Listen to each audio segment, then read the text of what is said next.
Hello, greetings one and all. This is Silent Hill. Just letting everybody know that MediaPortal 1.3 Alpha has been released in the last sort of few days, and I'm going to go through a lot of the installation and setup with you today. Maybe the first time you've used MediaPortal or you have in the past, but yeah, I'll give you a basic rundown. Basically, what the program does, all the features, some plugins probably later on, but we'll get through the installation and configuration for now. Okay, so let's get into it now. We go to www.team-mediaportal.com, and here you'll find the web page. The latest release is version 1.2.3, which you can find here in the download link. The latest release though is 1.3 alpha.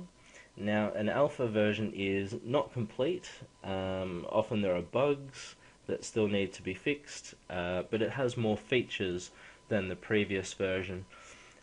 So we'll go ahead and get the alpha, and let's have a look to see what we can do with it. We'll get through the installation. I'll step through all the options and setup and configuration with you.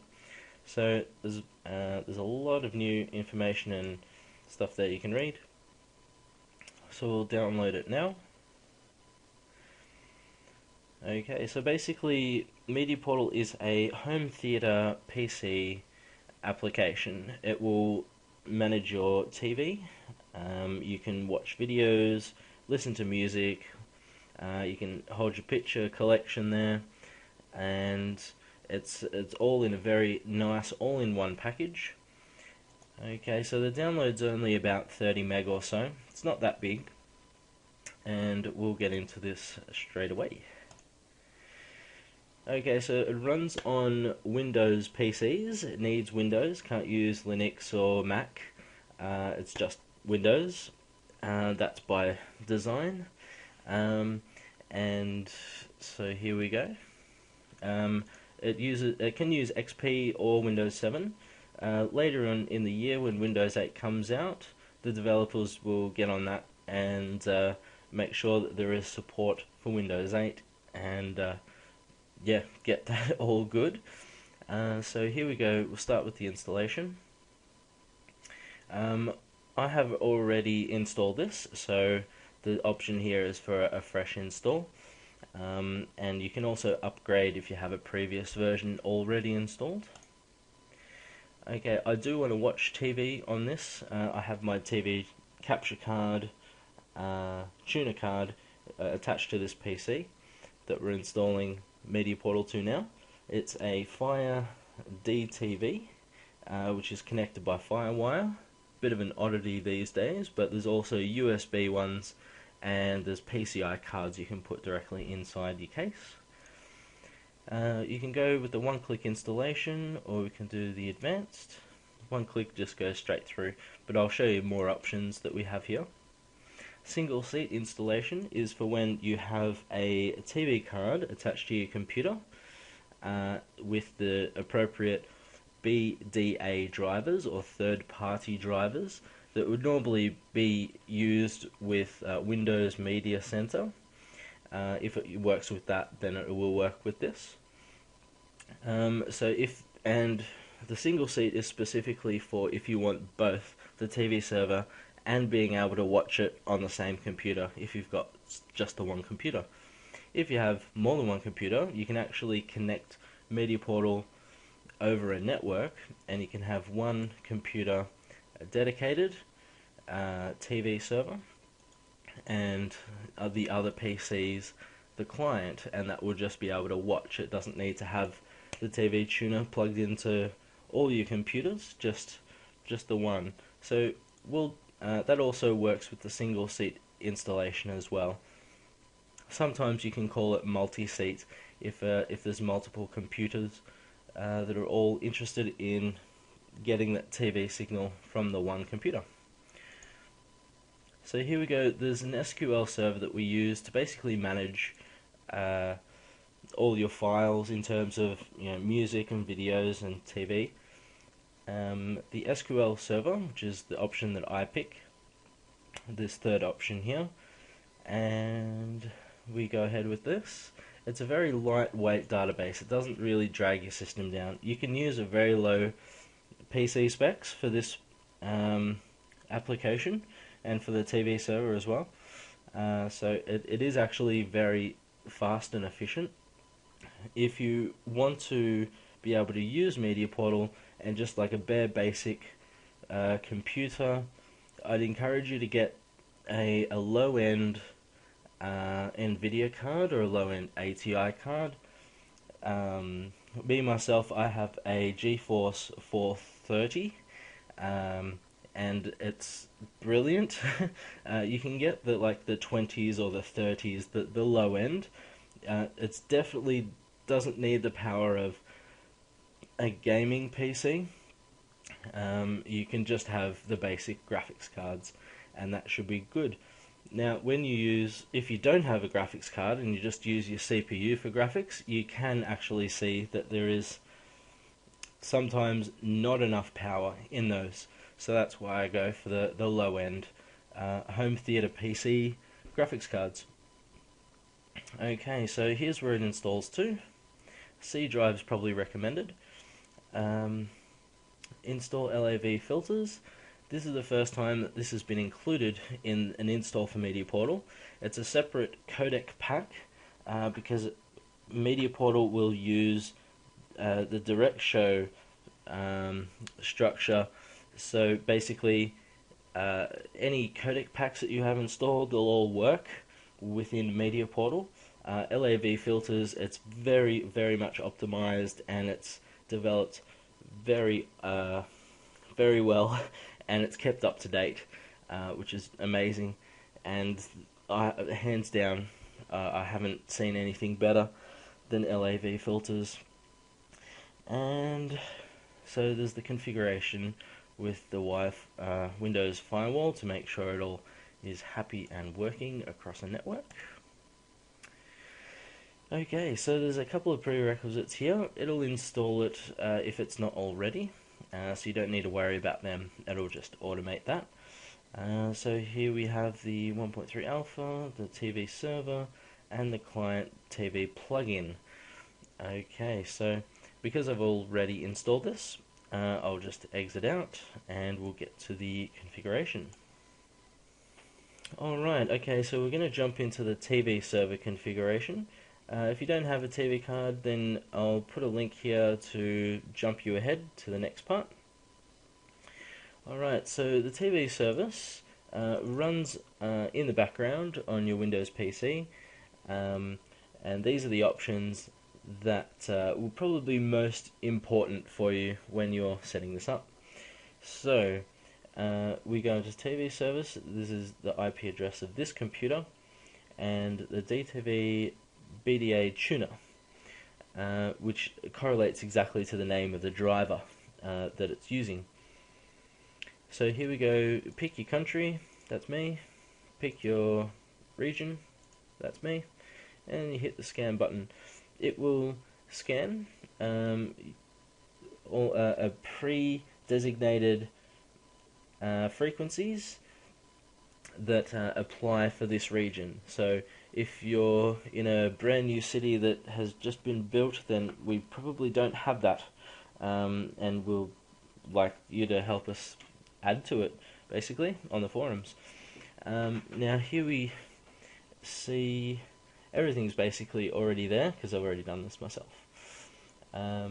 We can go through, got good signal level and quality, so I'm basically picking up everything. There is both TV and radio channels that my capture card can pick up.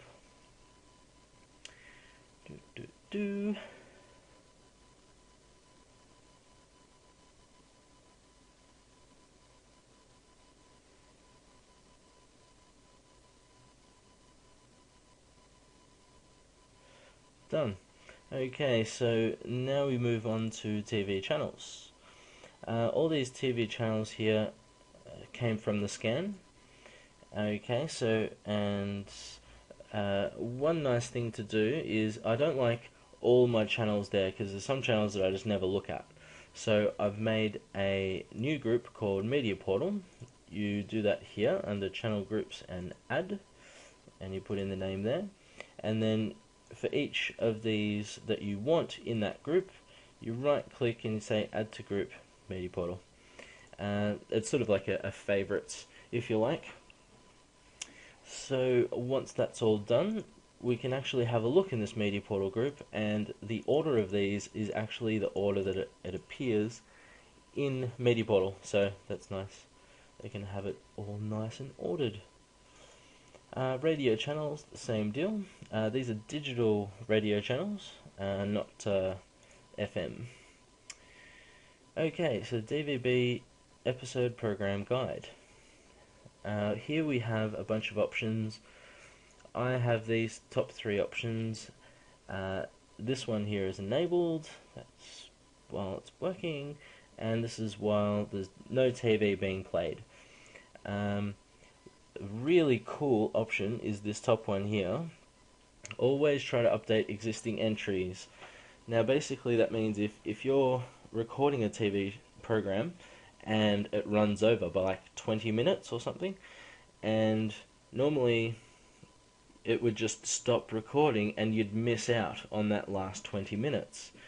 Well, in this case, it will actually automatically update the EPG, and the recording won't actually stop until the end of that, when it's listed to end. So it is flexible in that way, and so you don't miss out on anything. Very cool.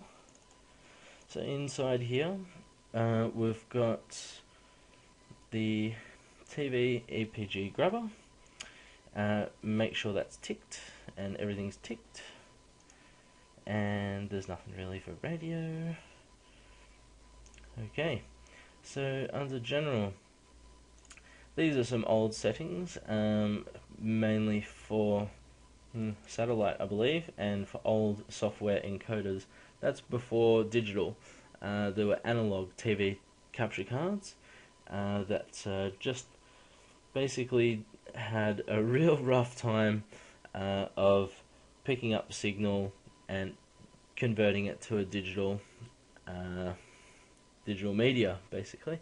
So there was a whole bunch of encoders and everything else. You can still use them.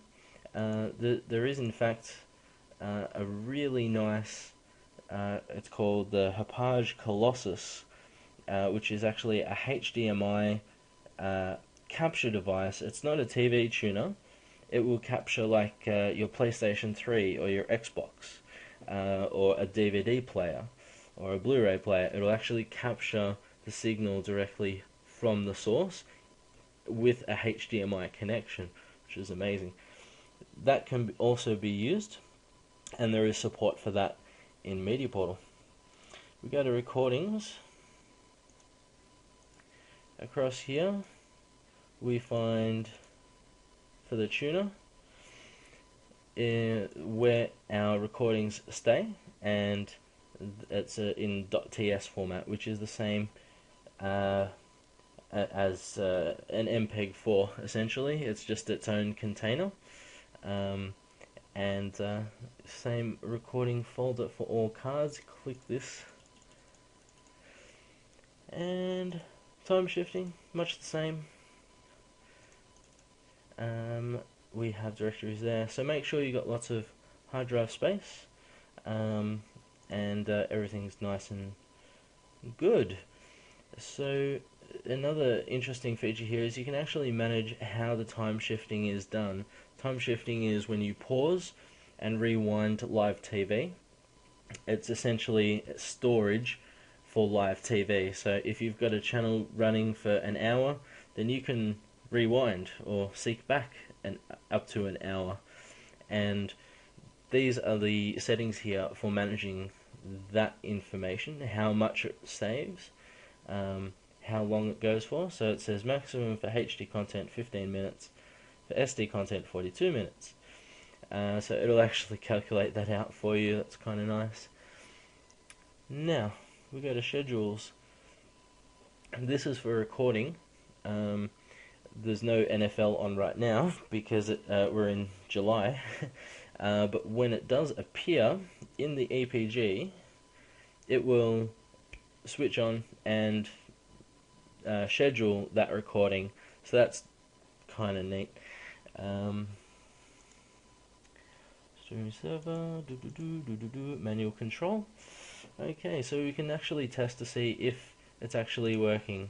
You hit start, time shift, and it gives you the signal and quality levels there, and you can hit stop and it stops. Now we can also stop the service. If we ever need to stop the service, you don't need to go into the services control panel and add snap-ins and blah blah blah. You can just go here and hit stop service. You can also refresh the DVD EPG. Test channels, much the same. Plugins. Now plugins is very complex and there's lots of them, so I'll actually make another video to explain all the plugins and how they work, and yeah, that'll be another video.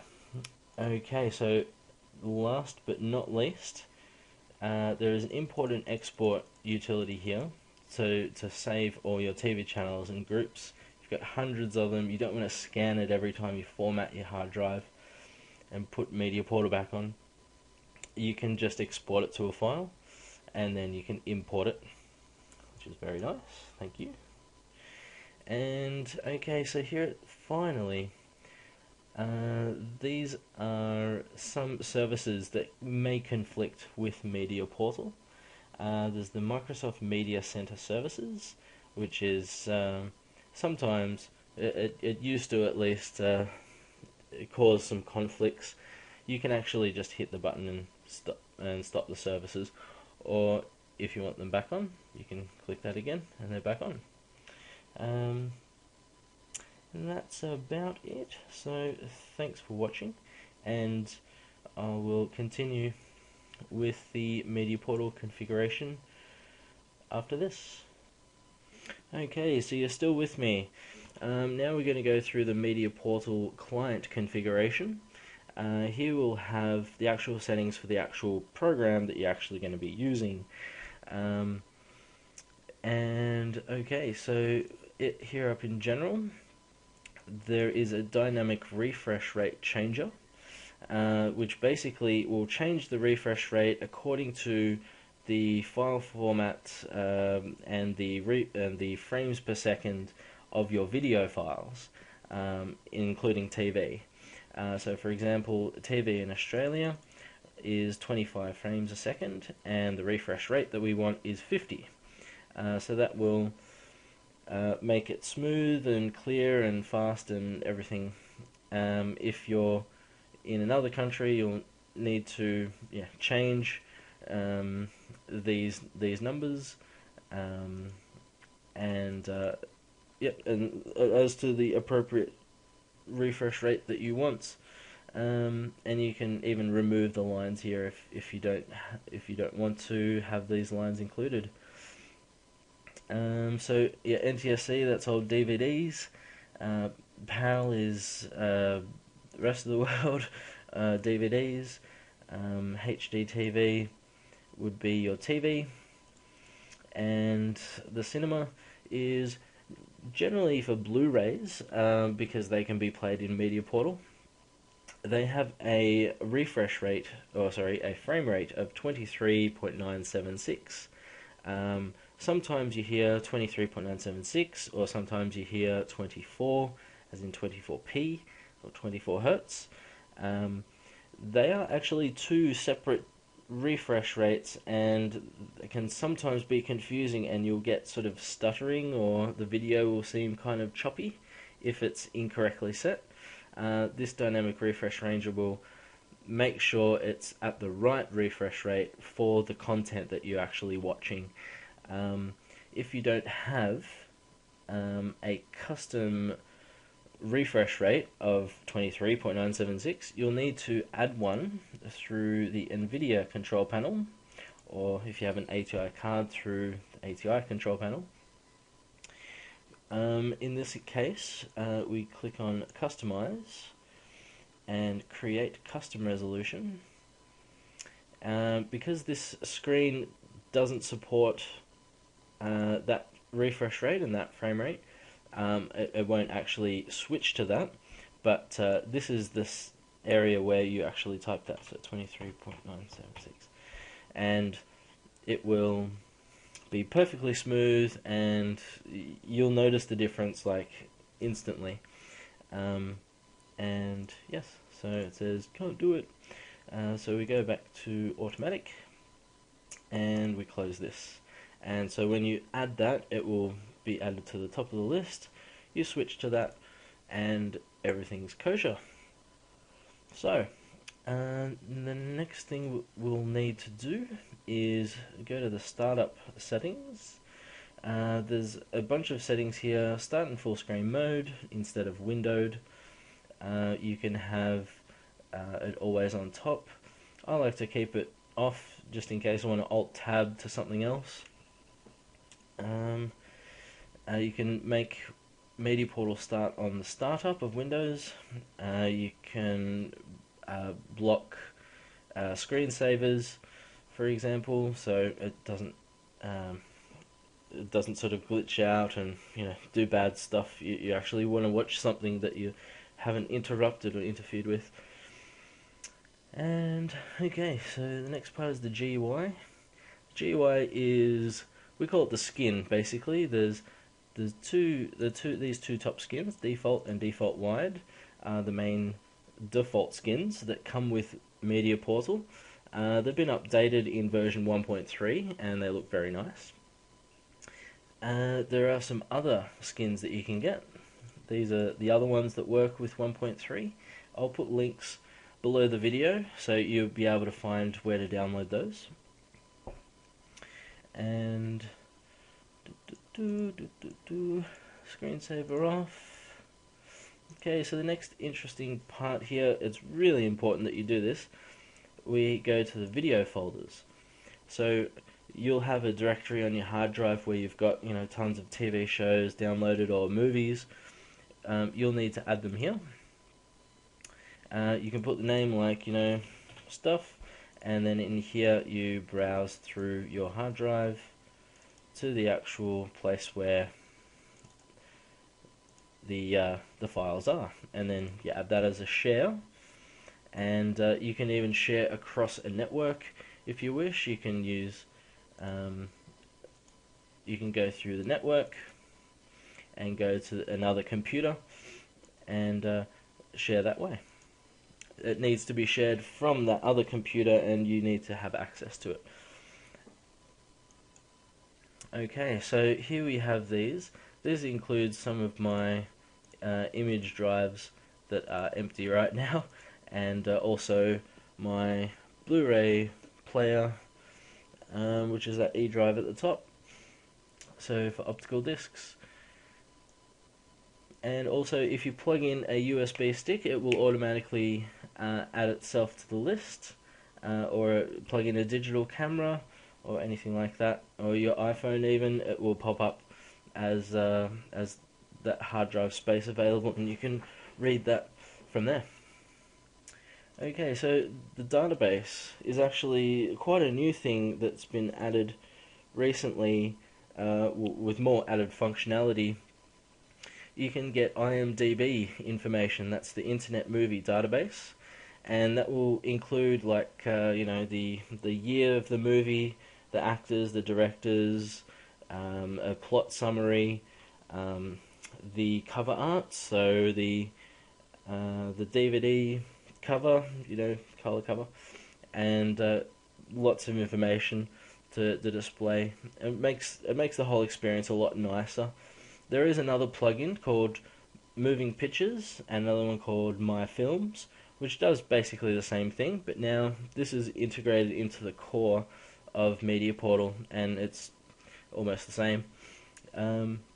This does take a while, so the more movies you have, the longer it takes. You want to make sure that your file names are accurate, so you don't want any misspells. or else it just won't add it to the list. Now you can have, when you're running MediaPortal, you can actually show the database list in terms of title. So the title of the movie in alphabetical order, so from A down to Z, and it will show all of those in that list. Or you can have it shown as this list here, the shares, and you can just manually go through and have a look at what's in each directory on your hard drive.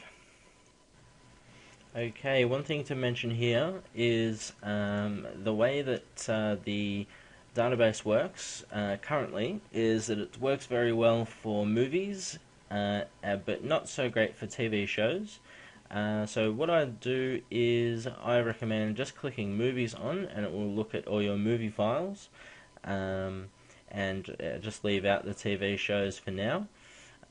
It will be improved over time, and as I said earlier, it is an alpha, so this is the best sort of solution right now if you want to list your movies inside for the database viewing for the titles for movies.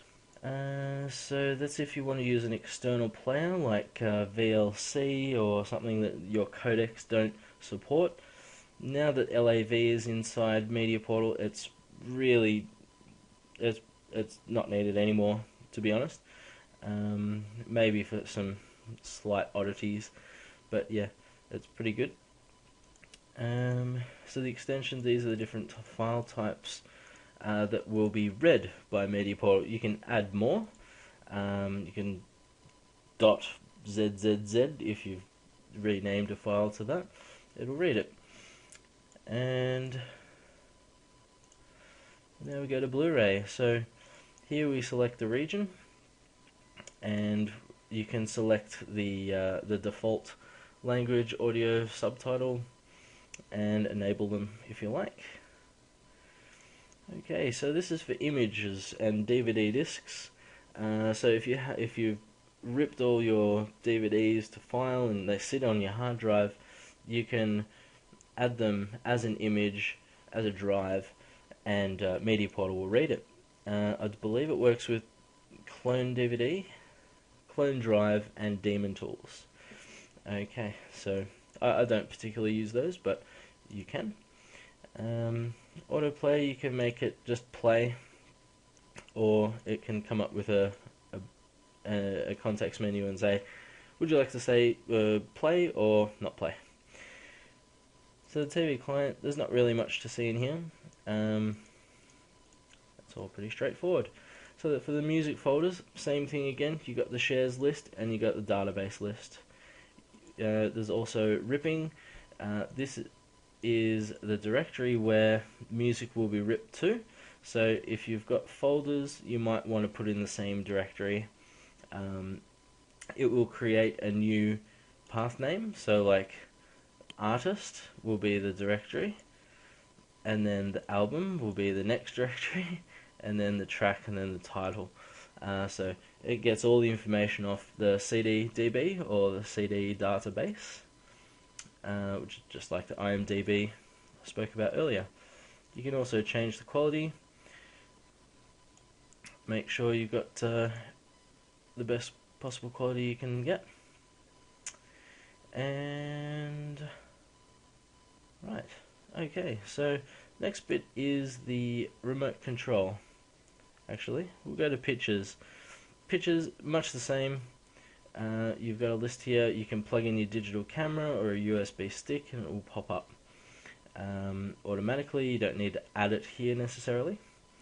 And the database as well, you can have that sorted by date and other things. And those are the types of files that we can read. So now the remote control, because this is really like a 10-foot experience of an application, I tend to just sit on my couch and I'll be able to use my remote control to go through all the different things, from music to pictures to TV to videos, all that kind of stuff. I have this middle remote control here, which is a Microsoft one. These are all Microsoft ones. There's also other ones here, Fire DTV, Hapage, and even custom ones like you can have an infrared transmitter. And there's also other ones. There's USB. You can use serial. There's lots of other inputs that you can have as remote controls. If you want to use them, obviously you have to tick it on. So for the codecs, this is where LAV comes in. It's for video and audio. These are the codecs that we'll be picking. You could also have a tools icon here on the right, and because I have an NVIDIA graphics card, I've picked NVIDIA CUVID, which is the hardware decoding. It uses the graphics card to decode it all. It doesn't choke up the CPU that way. You don't use the CPU much at all when you're processing video, when that option is on. So make sure, yeah, all those settings are pretty much standard. If you have an NVIDIA card, you want that one. And if you have an ATI card, the DXVA2, I believe, is the option to go for if that is available for your card. These are all the formats that are supported.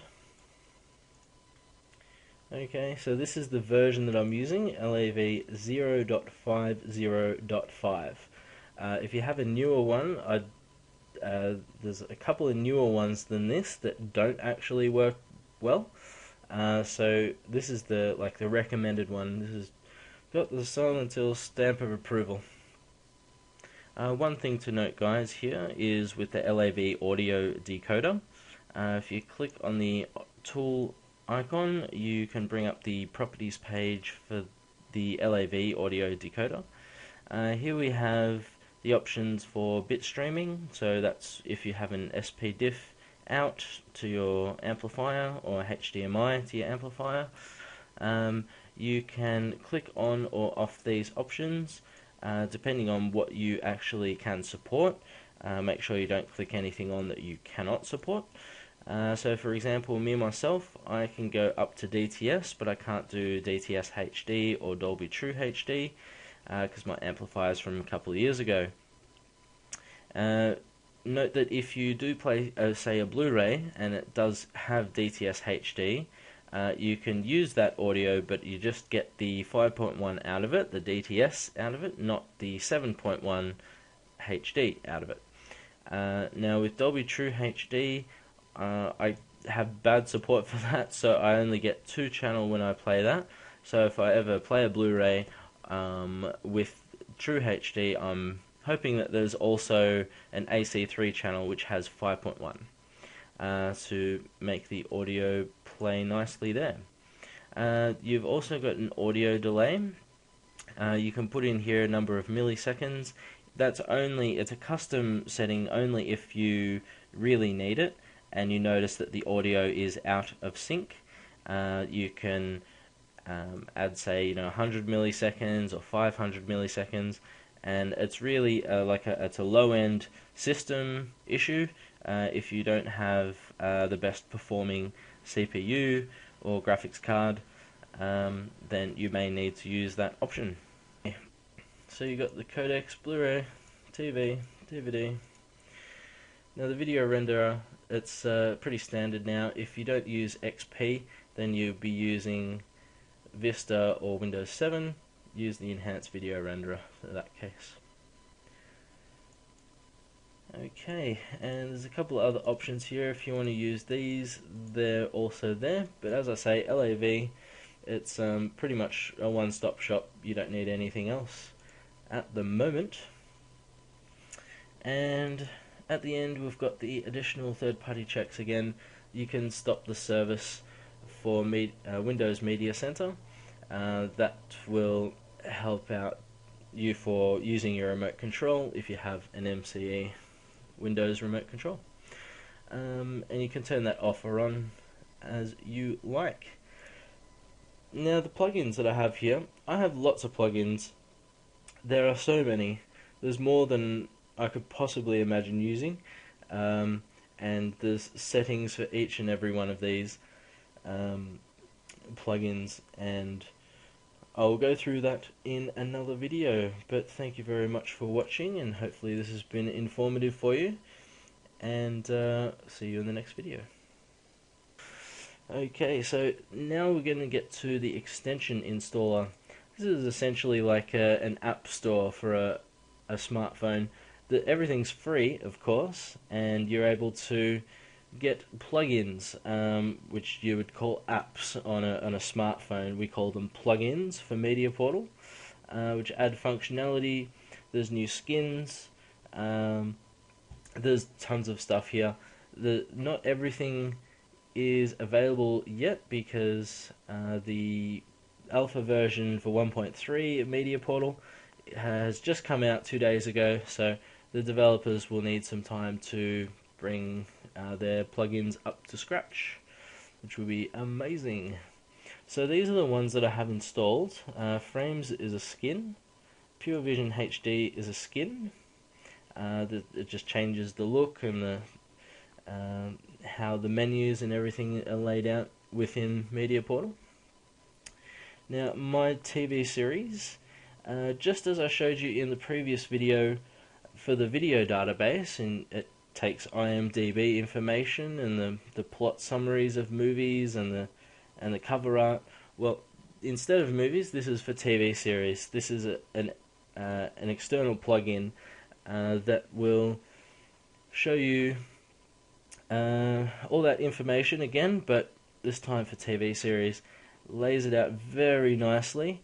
There's lots of images there. There's screenshots from the shows.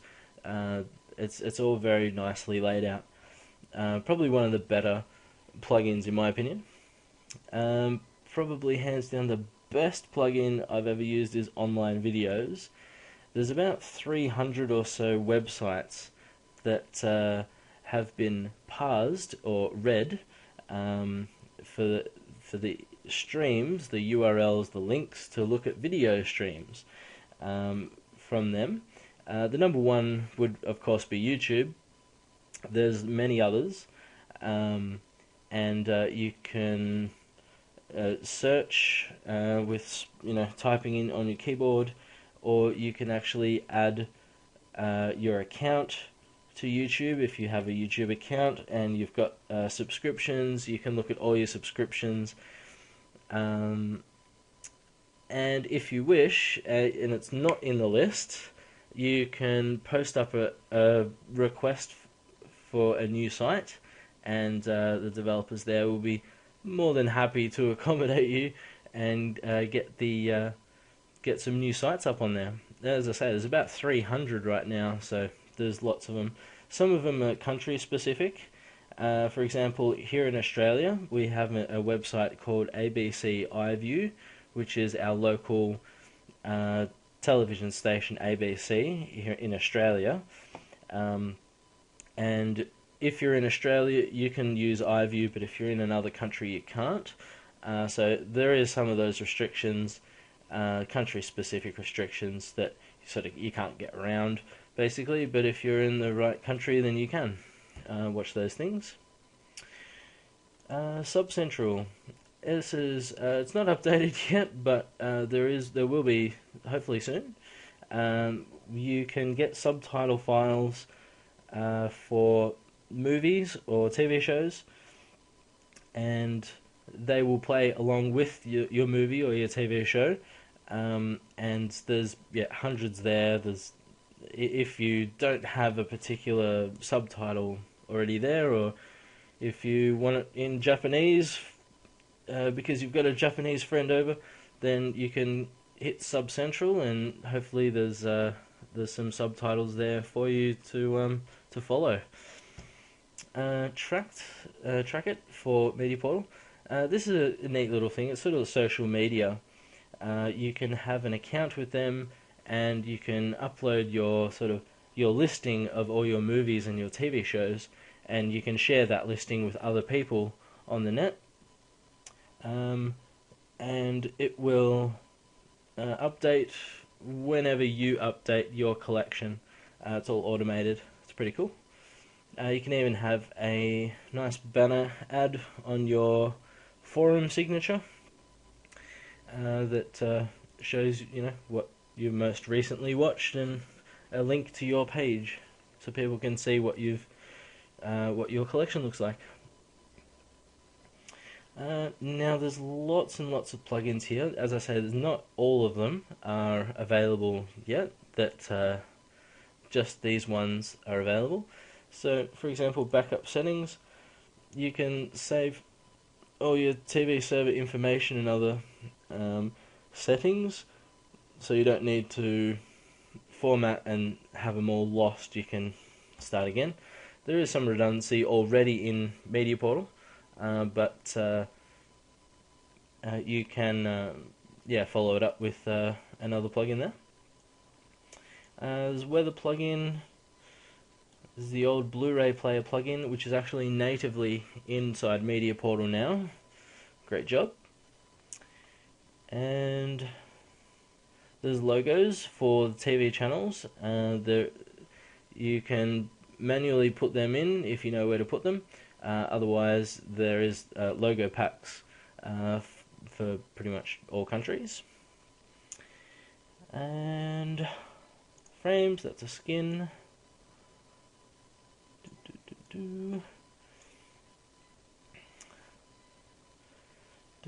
LAV filters, so you don't need to go trawling the net for the latest codecs. You can grab them from this extension installer. There's the TV series plugin. There's another one similar to that, but for movies, just like the one that's natively in MediaPortal now in the database, video database section, called Moving Pictures, and there's another one called My Films. They're all basically the same, but just differently laid out. And very, very nice. Lots of integration with other plugins, and that makes it really, really sleek. Sleep timer. Power scheduler, that's already based in MediaPortal already on the TV service. The RAR file source, if you have files that are RAR'd up, compressed, then you don't need to unrar them. You can keep them RAR'd up and MediaPortal will understand and use them properly. More subtitle downloaders. And yeah, more weathers. So, as I say, there's not everything is available right now because it's only been 2 days since 1.3 alpha came out. But yeah, so there's tons of plugins here that people can really get their teeth sunk into, and yeah, it's really nice stuff. Now, next video, I'll actually show you MediaPortal. It's going to be amazing. Alrighty, so we're going to jump into MediaPortal now. This is version 1.3 alpha. As I say, there may be a few bugs, but hopefully not too many. I've had a look myself and it looks pretty clean at the moment. Okay, we'll jump into videos. So here we have our shares list. That would be, I've got a movies directory and a TV shows directory and all the other drives. Some image drives there and my Blu-ray drive. So we'll change the view from shares to title and we get a full internet movie database listing for each of these movies that I have. It's got the genre, the year, the running time, the blurb about what it is, and for the specific file, MediaPortal reads it and it tells us that it's an XVID at the bottom left of the screen here. It's in SD, so that's roughly DVD resolution. It's in 16:9 widescreen. The audio is in MP3, and it's 2-channel, and there's a rating there. And on the right side of the screen, we've got the link, so in hours and minutes. And then if we say we stop halfway through the movie, it's got a percentage mark, so it'll let us know how far through the movie we are. and the number of times we've watched it on the far end. So that's kind of neat. So I can just scroll through all my movies here, and yeah, so that's really cool. So we'll jump back to shares, and we can have a look, and it's just merely got the list. That's what we always used to have, but with that new edition in 1.3, it's got that full listing. It's pretty neat. And TV shows, I've got these all sectioned off in directories as well. Okay, so pictures are the same, music's the same. Okay, so we'll jump into online videos. We'll jump into English, and there's about 300 in this total list. It's pretty long. Now, the neat thing about YouTube is that you can add your account and your subscription. So if we hit F9,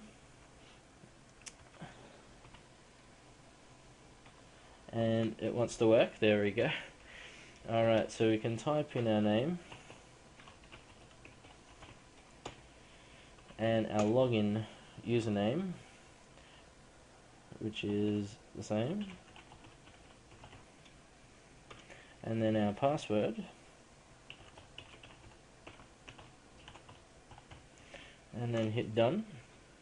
Alright, nicely blanked out so you can't reproduce it. Okay, so we'll close him, and then we'll go into YouTube, and you've got like the top rated ones, you know, blah de blah, all that kind of thing. And then we can jump out and go to the bottom of the list and go up. We've got subscriptions, which is awesome. It's got new videos, which is a listing of the most recent things in chronological order from newest. And we've got each individual subscription that I'm subscribed to. So you can jump into any of these and have a look at any of the videos.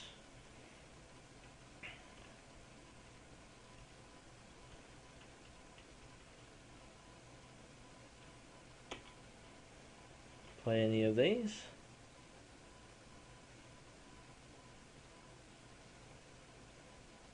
And then we jump. Okay, sharp tug off. Alright, and alright, so yeah, so that's it. And that's just one website. And you can also, if you go into YouTube, you can hit the left arrow and you can search. So you can make a search entry like MediaPortal.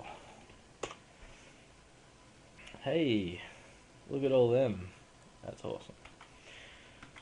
So, there's lots of ones here. So yeah, so there's game trailers, there's iTunes and IMDb movie trailers. Those are good ones. So yeah, there's tons. And if you like, you can actually go to manage sites, and you can see a full listing of all the sites. If any one of them is not working, for example, you can hit the right mouse button on it, or hit I on your remote control or on your keyboard, and you can say report broken if it's not working, and then that will send off an email to the site parser, and someone will get to that and fix it up in due time. That's pretty cool.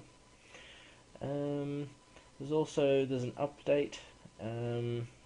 It updates generally every time you restart MediaPortal. And the first time you do run it, it can take some time. Probably get a cup of coffee or something and come back in 5 minutes.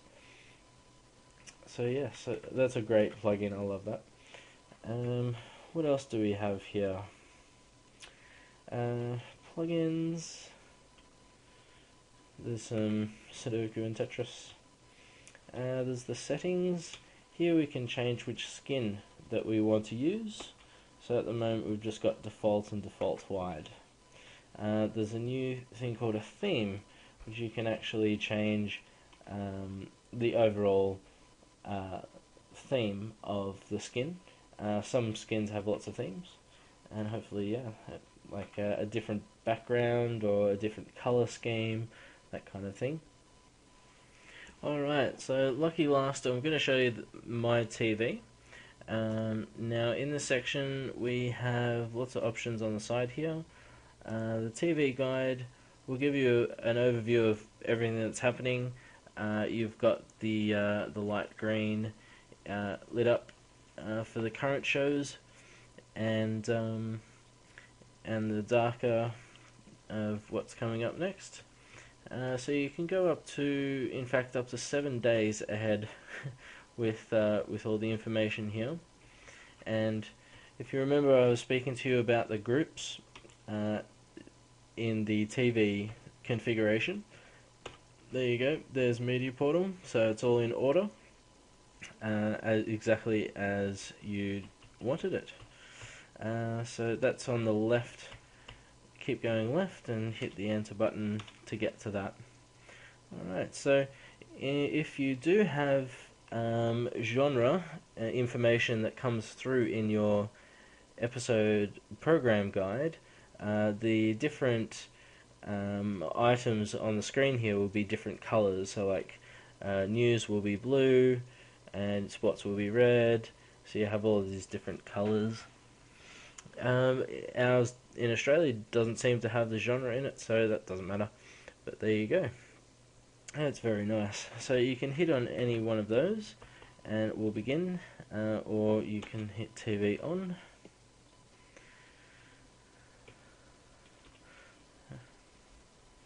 MasterChef, yay. Okay. So you can change channels while that's playing in the bottom left.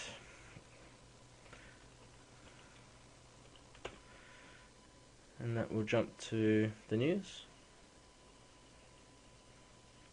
And Britt Lee retires. Oh, what a shame. Okay, and so you've got the recorded TV history here. So you can start any one of these. These are recorded, sitting on your hard drive. Then you can record now if you want to record. If you've just got the one TV tuner, you can only record one channel or from one transponder. So for example, here in Australia we've got, say, ABC News 24 and ABC 1. They're actually on the same transponder, which means you can record both of those channels at the same time with the one tuner. So it's the same with 7. You can record 7 digital and 7.2 and 7 mate. You can have 3 things recording at the same time, but you can't go cross, so you can't have a channel 7 and a channel 9 at the same time. That doesn't work. So yes, and then if you've got any active recordings, that will let you know. If you've got any TV streams going, that will let you know, especially if you've got it connected over a network and you might have one person using it and you go, oh, why can't I use it? That's probably because someone else is using it. Okay, so scheduled. There's nothing that is coming up that is in the scheduled list. And search. Okay, so we can have a look through all of these different television shows, and it'll be able to, yeah, basically you can pick whichever one you want to record and you can schedule them. Alright, so thanks everyone for watching. I've explained through the installation and the configuration of the TV and MediaPortal client, and gone through a little bit of what's available so far in the latest alpha. So if you're interested in trying it out, please do. You can go to www.team-mediaportal.com. For the latest release is the stable release is 1.2.3 and the latest alpha release is 1.3. There's a very active forum where you can ask all sorts of different questions about MediaPortal, about home theatre PCs, hardware and software and everything in between. And we have an active IRC channel, and yeah, get involved if you're interested in contributing.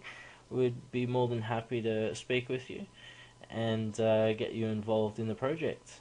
There's lots of skins that are always on the improve, and always new skins coming along. Yeah, it's always great to see the developers and the skinners working hand in hand, getting all this stuff done really, really well. And the plugins developers are just amazing.